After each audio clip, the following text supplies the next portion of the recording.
engine sounding louder. Ride on the peace train. Come on, the peace train. Welcome back to the Most News in the Morning. A federal judge has again denied the government's request to halt deep water oil drilling, and that's not sitting well with many people who are now seeing their beaches threatened. This weekend, people from across the globe will join hands and take a stand against offshore oil drilling.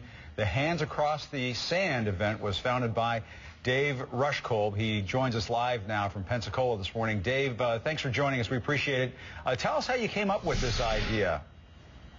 Well, I created Hands Across the Sand in response to the Florida House of Representatives trying to lift the ban on nearshore drilling in Florida. That's just 3 to 10 miles off our coastline.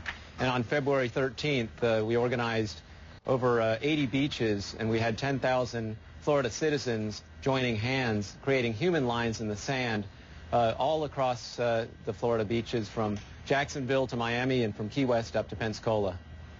So you planned another event similar to that one, and then the Deepwater Horizon exploded. And, you know, what happened after that? You had a lot of interest in this event, right? Well, I just felt that it was important. This is an opportunity of national importance and really global importance to bring this event to such a very simple expression for Americans and for people of the world to stand and draw a line in the sand against expanding offshore oil drilling and championing clean energy and renewables. So yes, it caught on very quick. About 4.5 weeks ago, the website went live, and if you like, I can tell you how many locations we have across the world. Go for it. Okay, let me just check here. Don't tell us all of them. I don't know if we have enough time, but well, we have 841 total events across the world.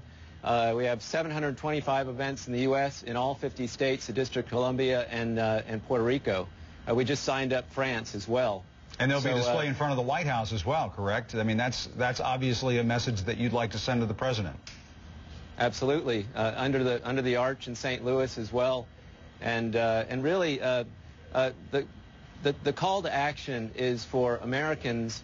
They can go to the website, handsacrossthesand.org. There's a button there, and they can send a message directly to the President and to Congress, telling them that now, not later, is the time to change to clean energy and renewables.